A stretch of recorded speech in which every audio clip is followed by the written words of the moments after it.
कवि सम्मेलन और मुशायरे की लेटेस्ट वीडियो देखने के लिए आप नमोकार चैनल को सब्सक्राइब जरूर कीजिए और वीडियो को सबसे पहले देखने के लिए बेल आइकन पर क्लिक करना ना भूलें। कि कोई उस पेड़ से सीखे मुसीबत में अड़े रहना, कोई कोई कोई उस पेड़ से सीखे मुसीबत में अड़े रहना, कि जिसने बाढ़ के पानी में भी सीखा खड़े रहना। और मैं कितने ही बड़े लोगों की नीचाई से वाकिफ हूं। बड़ा मुश्किल है दुनिया में बड़े होकर बड़े रहना, बड़ा मुश्किल है दुनिया में। तालियां कम हैं, एक बार पूरा सदन जोरदार तालियां बजाए। और मैं बड़े मन के साथ आमंत्रण देता हूं सरदार मंजीत सिंह जी को कि वो आए और अपना काव्य पाठ आप तक पहुंचाएं। आदरणीय श्री मंजीत सिंह जी। आपने बात कही थी कि तालियां हैं बज जाएंगी। लोगों ने कहा तालियां बजाओ तालियां बजाओ तालियां बजाओ, लेकिन किसी ने बताया नहीं कि बजाओ कैसे। मैं बताता हूं आपको। फार्मूला अलग है, लेडीज के लिए, महिलाओं के लिए अलग है, पुरुषों के लिए अलग है। महिलाओं के लिए फार्मूला यह है कि अपना बायां हाथ उठाएं और उसमें अपने पति की तस्वीर देखें और उसके बाद दाहिने हाथ को बस पास भर ले आए। वो अपने आप ही पढ़ना शुरू हो जाएगा, तड़ा तड़ तड़ा तड़ तड़ा तड़। अरे पुरुषों के लिए फार्मूला थोड़ा अलग है। वो अपना दाहिना हाथ उठाएं, पत्नी की तस्वीर बिल्कुल ना देखें, वरना जो 2 रोटियां मिल रही हैं वो भी बंद हो जाएंगी।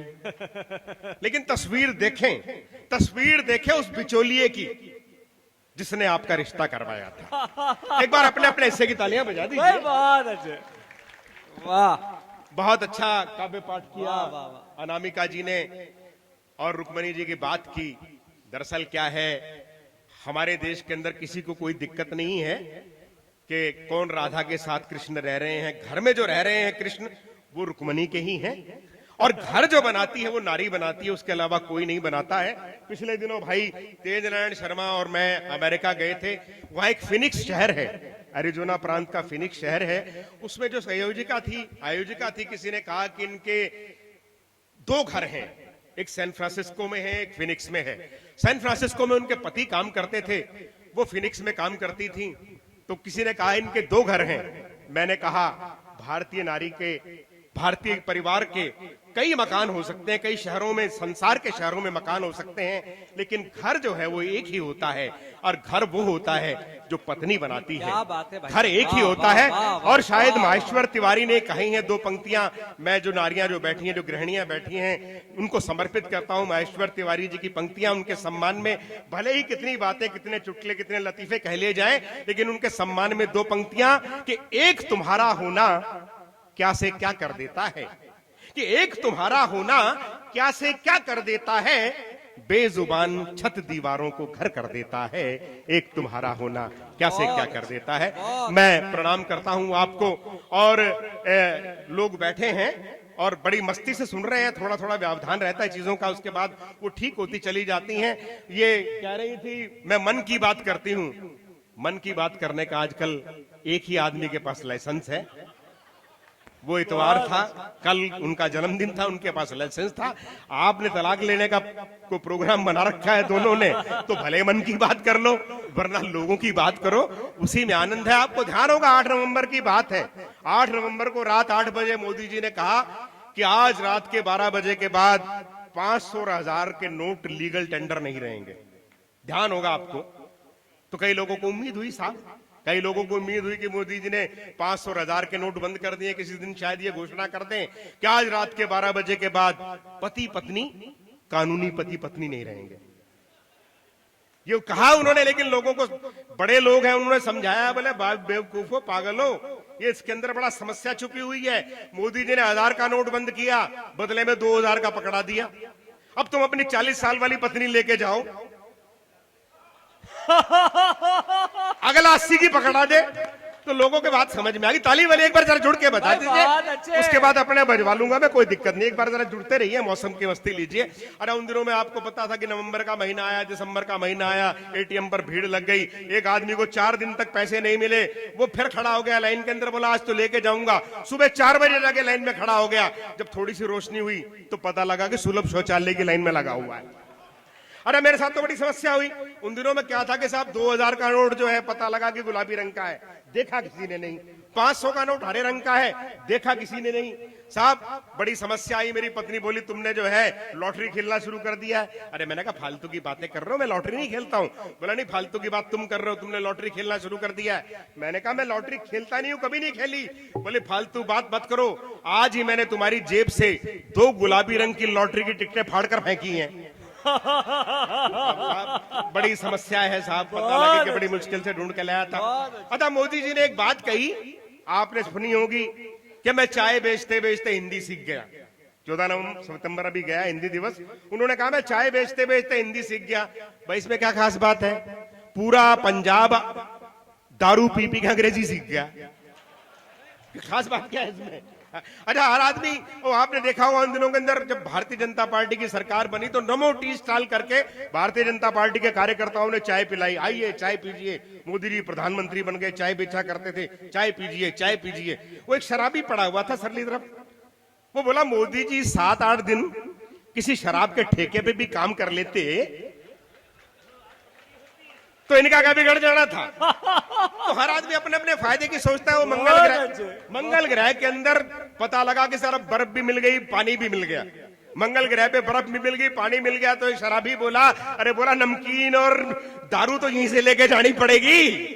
तो हर आदमी अपने अपने फायदे की सोचता है। जब से मोदी जी प्रधानमंत्री बने हैं, आपने महसूस किया होगा कि उनका 56 इंची सीना बनाओ ना बनाओ, हर गुजराती का 56 इंची सीना जरूर दिखता है। वो गुजराती मिल गए मेरे को, बोले महात्मा गांधी गुजरात से, सरदार पटेल गुजरात से, मोरारजी भाई गुजरात से, नरेंद्र मोदी गुजरात से।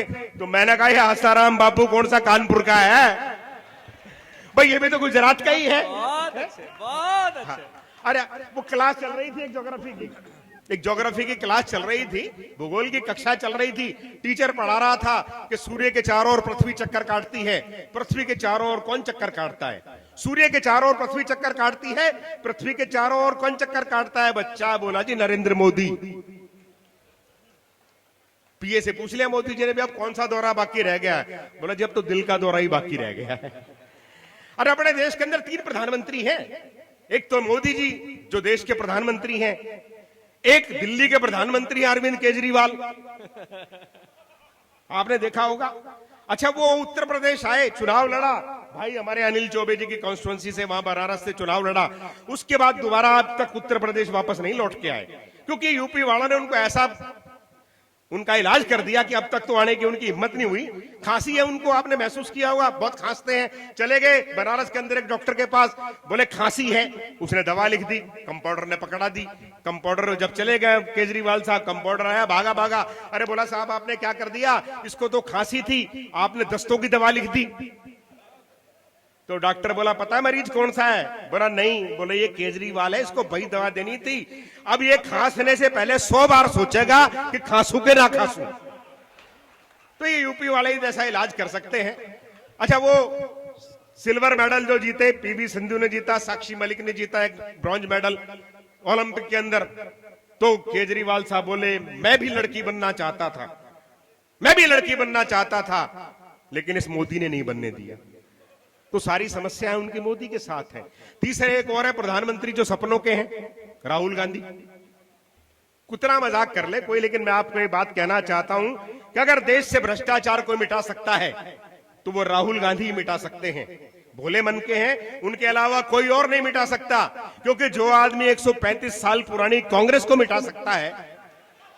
भाई वाह वाह चाचा, वाह वाह वाह वाह वाह भाई, जिंदाबाद। ये भ्रष्टाचार किस खेत की मूली है साहब? वाह वाह वाह, किस खेत की मूली? एक लड़का मिल गया, मैंने को मेरा तेरा नाम क्या है? वो बोला जी धनिया लक्ष्मण। मैंने कहा ये क्या नाम हुआ? बोला जी जब हल्दीराम नाम हो सकता है तो धनिया लक्ष्मण क्यों नहीं हो सकता? अजय एक और मिल गया, मैंने कहा तेरा नाम क्या है? बोला जी निसार। मैं कहा ये क्या नाम हुआ? बोला जी जवानी जाने मन, हसीन दिल रुबा, मिले दो दिल जवां, निसार हो गया। अरे आपने एक नाम सुना होगा चाय का, बाग बकरी चाय। बड़ा टिपिकल नाम है, बड़ा अनयूजुअल सा नाम है, आपको ऐसा नाम सुनने में नहीं मिला होगा। ताज चाय, ताजा चाय, लिप्टन ब्रुक बॉन्ड तो सुने होंगे, बाग बकरी चाय। मैंने कहा ये क्या नाम है? वो चाय वालों को मैंने फोन किया, कंपनी वालों को फोन किया, तो उन्होंने बताया साहब ऐसा है, हमने एक नई चाय लॉन्च करनी थी, तो उस चाय लॉन्चिंग के मौके पर हमने नरेंद्र मोदी और राहुल गांधी दोनों को इकट्ठे बुला लिया। फिर हमें लगा इसका नाम बाग बकरी चाय रख दो, यही ठीक है।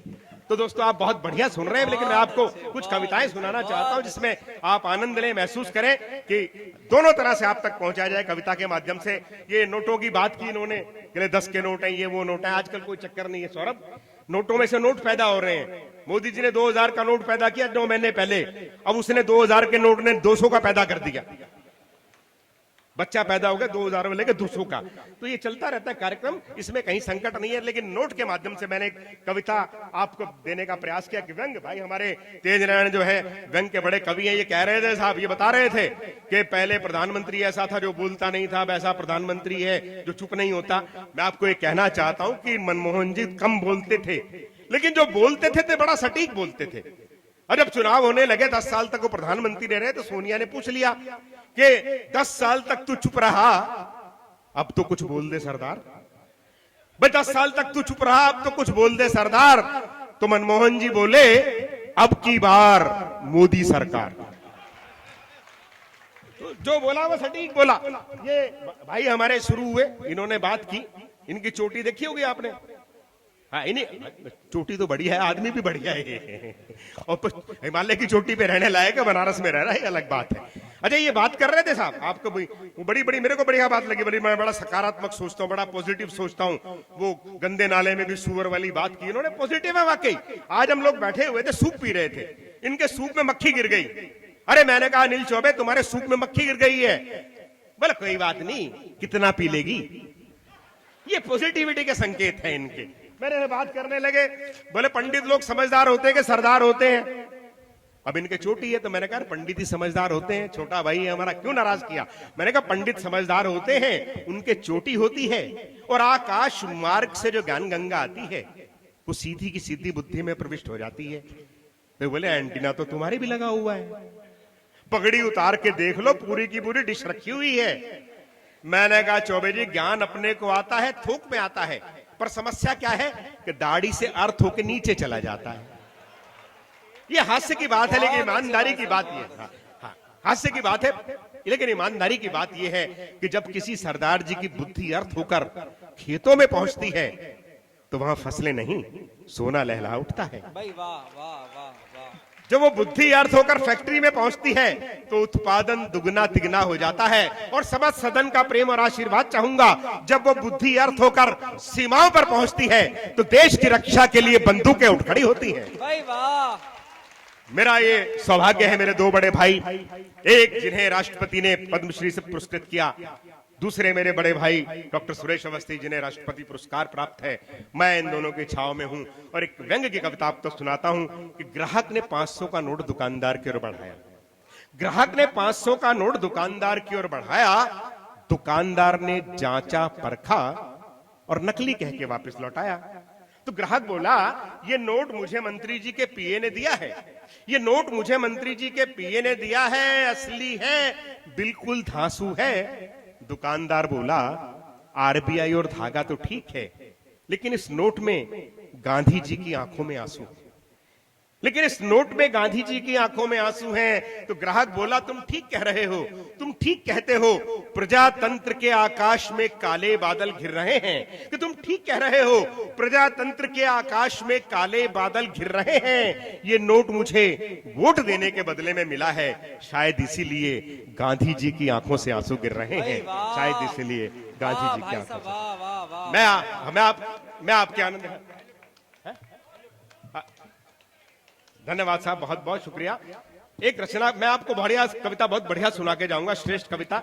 एक रचना के लिए आपके चेहरे पर आपके मुस्कान खिले और होठों पर जो है मुस्कुराहटें फैले। एक कविता एक रचना के लिए कहा है भाई डॉक्टर सुरेश अवस्थी ने, मैं सुनाता हूं आपको। देखिए, वो कह रही थी कि पत्नी को ऐसा होना चाहिए, और ये वो बात चल रही थी। तो हर आदमी पत्नी से डरता है, स्वीकार करे या ना करे, वो अलग बात है। अब मेरी पत्नी ने मुझे कहा ये रिंगटोन, अब हेलो टून चली, तो बोले रिंगटोन लगा लो, फोन में हेलो टून लगा लो। मेरा को मन नहीं था, लेकिन उसके बार बार कहने पे मुझे लगा कि लगवा लेनी चाहिए। दरअसल क्या है कि जिस उम्र में हम लोग हैं, उसमें क्या है कि आदमी स्टेटस को में विश्वास करता है, यथास्थिति में विश्वास करता है। खुद भले ही 15,000 का मोबाइल लिए घूम रहा हो, बच्चे 60 का लिए घूम रहे हो, लेकिन वो परिवर्तन नहीं चाहता। लेकिन पत्नी चाह रही थी, तो मैंने कहा ठीक है। तो मैंने डॉक्टर सुरेश अवस्थी से फोन किया, मैंने कहा ये रिंगटोन क्या होती है? तो ये बोले ऐसा है, जब आपके मोबाइल पे कोई फोन करता है तो घंटी की बजाय आपको गीत सुनाई पड़ते हैं, रिंगटोन कहलाती है। मैंने कहा अच्छा। मैंने और पता किया तो एक दुल्हन की विदाई चल रही थी, दुल्हन की विदाई चल रही थी, दूल्हे के मोबाइल पे रिंगटोन बजी, दिल में छुपा के प्यार का तूफान ले चले, हम आज अपनी मौत का सामान ले चले। विदाई बाद में हुई, पिटाई पहले। तो ससुराल वालों ने बड़ी तबीयत से पीटा। अच्छा, मैंने और पता किया तो पता लगा शव यात्रा जा रही थी, कंधा जिसने दे रखा था कांदिया, उसका मोबाइल बजा, अकेले अकेले कहां जा रहे हो, हमें साथ ले लो जहां जा रहे हो। अच्छा भाई, अरे वो शव यात्रा कब्रिस्तान से गुजरी, एक का पैर कब्र पे पड़ा, दूसरे का मोबाइल बजा, झलक दिखला जा, एक बार आजा आजा। अब उसे ये नहीं पता कि झलक दिखला दी और एक बार आ गया तो क्या हो जाएगा। मुझे लगा खतरा है इसमें खतरा है, तो मैंने कहा हेलो ट्यून्स की पूछो। अरे दूसरी बात, मैं आपको एक और भी बात बताना चाहता हूं कि हम लोग जो हैं, डॉक्टर सुरेंद्र दुबे, डॉक्टर सुरेश अवस्थी, हम लोग बड़ी दुर्भाग्यपूर्ण पीढ़ी का प्रतिनिधित्व करते हैं। जिस उम्र के लोग हैं वो किस लिए करते हैं कि आपने पिछले 2-3 साल पहले गाना सुना होगा, शीला की जवानी, माई नेम इज शीला। और जो प्रेम प्रकाश अग्रवाल जी जैसे हमारे बुजुर्ग हैं, उनके जमाने में एक गाना आया था, हाँ वो बैठे कोई नहीं, उनके जमाने में गाना आया था, रेशमा जवान हो गई। रेशमा उनके जमाने में जवान हुई थी, शीला हमारे जमाने में जवान हुई। जब रेशमा जवान हुई तो हम बच्चे हुआ करते थे, जब शीला जवान हुई तो हमारे बच्चे जवान हो गए। ना हमारा नंबर तब लगा, ना हमारा नंबर अब लगा। इसलिए मैं उस दुर्भाग्यशाली पीढ़ी का प्रतिनिधित्व करता हूं सर।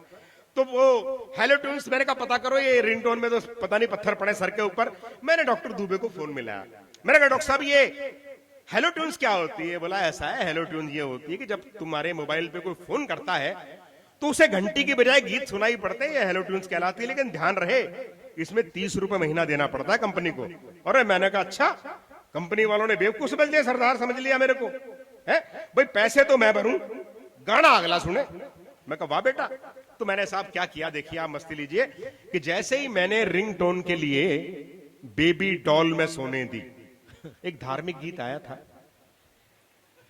आपने सुना होगा, जिस पर सनी लियोनी नामक सन्यासिनी ने नृत्य करके दिखाया था। हाँ, जैसे ही मैंने बेबी डॉल में सोने दी वाले गीत को छोड़कर रिंगटोन के लिए गायत्री मंत्र को चुना, पत्नी ने पोंगा पंडित कहते हुए अपना सर धुना। अब पत्नी नाराज हो गई, उसे खुश करना था, तो मैंने हेलो ट्यून्स और लगा दी। उसमें फायदा क्या हुआ कि जब भी मेरा मोबाइल बजता, रिंगटोन में मुझे गायत्री मंत्र सुनाता, लेकिन फोन करने वाले को 4 बोतल वोदका का आनंद आता। अच्छा, पत्नी खुश हो गई, तो पत्नी को खुश करने के चक्कर में मैं गीत बदलने लगा, और घंटे बस यहीं से पैदा हो गए नए नए टंटे। मैंने गीत लगाया कि मैं रंग शरबतों का, इन्होंने कहा किसी ने नहीं गा के सुनाया, तो मैं गा के सुनाता हूं कि मैं रंग शरबतों का, तू मीठे घाट का पानी, मैं रंग शरबतों का, तू मीठे घाट का पानी, मुझे खुद में घोल ले तो मेरे यार बात बन जानी, मैं रंग शरबतों का, तू मीठे घाट का पानी। ठीक गा दिया? ताली वाली बजा दो फिर।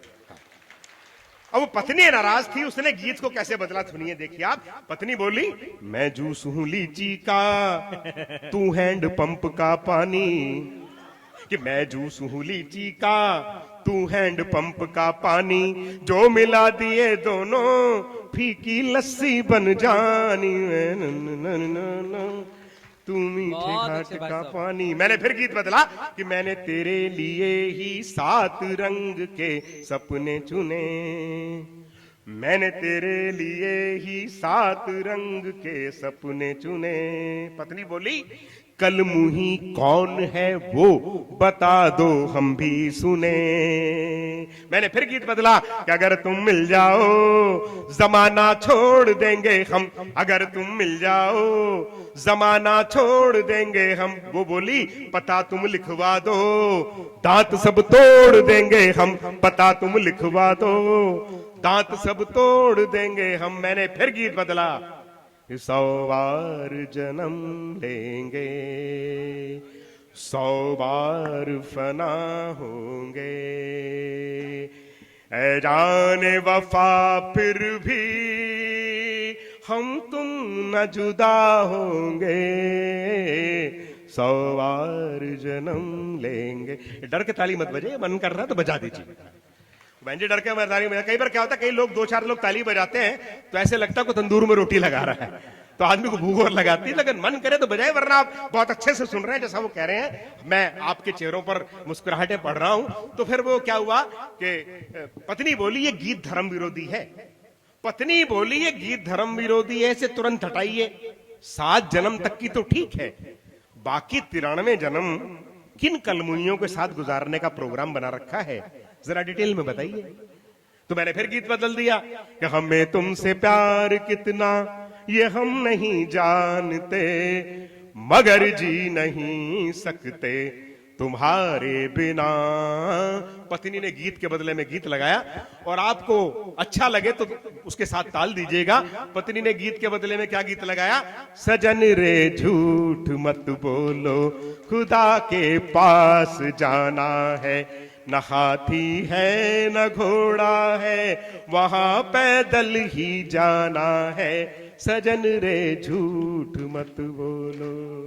तो थकार कर मैंने नारी स्वर में गीत लगाया कि मन 7 समंदर डोल गया, जो तू आंखों से बोल गया, ले तेरी हो गई यार सजना वे सजना, ले तेरी हो गई यार सजना वे सजना। तो पत्नी बोली ये चालबाजियां छोड़कर गायत्री मंत्र ही लगा लो, अब उसी को जपना। तो मित्रों आजकल पत्नी प्रसन्न है, फार्मूला ले लीजिए, आपके भी काम आएगा कि आजकल पत्नी प्रसन्न है, नहीं करती कोई किस्सा, क्योंकि मैंने रिंगटोन में लगा रखा है गायत्री मंत्र, और हेलो ट्यून्स में लगा लिया है हनुमान चालीसा, हेलो ट्यून्स में लगा लिया है। मैं आपको एक कविता सुनाना चाहता हूं, मेरे जीवन की सर्वश्रेष्ठ कविता है। और अक्सर ये मान लिया जाता है कि जो हास्य व्यंग्य कवि हैं शायद उनके पास हास्य की कविताएं हैं, या ऐसी कविताएं जो ऊपर से निकल जाएं, लेकिन गहरे में बहुत चीजें होती हैं। सर बहुत बहुत आभार आपका। और कहीं बशीर बद्र साहब कहा है कि रेत भरी है इन आंखों में, आंसू से तुम धो लेना, कि रेत भरी है इन आंखों में, आंसू से तुम धो लेना, और कोई सूखा पेड़ मिले तो उससे लिपट कर रो लेना, कि कोई सूखा पेड़ मिले तो उससे लिपट कर रो लेना। और मैंने दरिया से सीखी है पानी की पर्दादारी, कि मैंने दरिया से सीखी है पानी की पर्दादारी, ऊपर ऊपर हंसते रहना गहराई में रो लेना, ऊपर ऊपर हंसते रहना गहराई। मैं आपको कविता सुना रहा हूं साहब। अमिताभ बच्चन जी ने पिछले दिनों एक बात कही थी कि जब घर की महिलाएं घर से बाहर होती हैं तो चिंता बनी रहती है। ये ईमानदारी की बात यह है कि चाहे आपकी बहन, बेटी, पत्नी हवाई जहाज से सफर कर रही हो, चाहे पैदल सफर कर रही हो या कार में हो, जब तक वो घर नहीं लौटती हैं चिंता बनी रहती है। मैंने इसी चिंता को, एक पिता की जो चिंता है अपनी बेटी के प्रति, उसको एक मैंने स्वरूप दिया। और ये कविता वो है जो अक्सर हम लिखते हैं तो हमारे हाथ लिखते हैं, लेकिन ये कविता जो है माँ सरस्वती के आदेश से मुझे मिली है। और शायद ऐसी कविताओं के लिए किसी ने कहा है शायर ने कि शायर के शेर शेर में उसका जलाल है, शायर के शेर शेर में उसका जलाल है, शायर जो सोचता है ये उसका ख्याल है, और शायर की क्या मजाल कि वो शेर कह सके झोली फकीर की है, सब उसका माल है, झोली फकीर की है। तो मां सरस्वती ने जो मेरी झोली में कविता ली, आप सुनिएगा और आपके अंदर पिता है तो महसूस करेंगे आप। कविता देखिए आप कि है जलती आग सीने में, है जलती आग सीने में, नहीं डरता सिकंदर से, कि है जलती आग सीने में, नहीं डरता सिकंदर से, मगर हूं बाप बेटी का, डरा रहता हूं अंदर से, मगर हूं बाप बेटी का, डरा रहता हूं अंदर से। मेरी बेटी क्लिनिकल साइकोलॉजी में बेंगलोर से पीएचडी कर रही है। मैंने उसका चित्र बनाया है और आपको लगेगा कि मैंने आपकी बेटी का चित्र बनाया है। आप देखिएगा, मिलाइएगा। मैंने अपनी बेटी का भाई साहब जी 3 मिनट की कविता है। हाँ, आप सुन लेंगे तो अच्छा लगेगा, बढ़िया लगेगा आपको निश्चित रूप से। नहीं सुनेंगे तो बात अलग है। हाँ, डिस्टर्ब ना करें कृपया। चित्र देखिए, मैंने अपनी बेटी का चित्र बनाया। आपको लगेगा कि मैंने आपकी बेटी का चित्र बनाया, क्योंकि बेटियां होती ही इतनी अच्छी हैं कि वो दिखती हंसनी सी है, वो कोयल जैसा गाती है। वो दिखती हंसनी सी है, वो कोयल जैसा गाती है, उजाला हर तरफ होता वो जब भी मुस्कुराती है, कि उजाला हर तरफ होता वो जब भी मुस्कुराती है। वो चंपा है चमेली है वो खुशबू रात रानी सी, वो चंपा है चमेली है वो खुशबू रात रानी सी है। छोटी उम्र पर बातें वो करती है सयानी सी, कि वो विद्या में विजयी होती। वो विद्या, किसी भी आप यूनिवर्सिटी की मेरिट लिस्ट निकाल के देख लीजिए, किसी भी कंपटीशन के जो विजेता हैं उनकी सूची निकाल के देख लीजिए, बेटियां आपको हमेशा आगे मिलेंगी। कि वो विद्या में विजयी होती, भिड़े किस भी धुरंधर से, मगर हूं बाप बेटी का डरा रहता हूं अंदर से, मगर हूं बाप बेटी का डरा रहता हूं अंदर से। और कारण क्या है उसका? कारण क्या है उसका?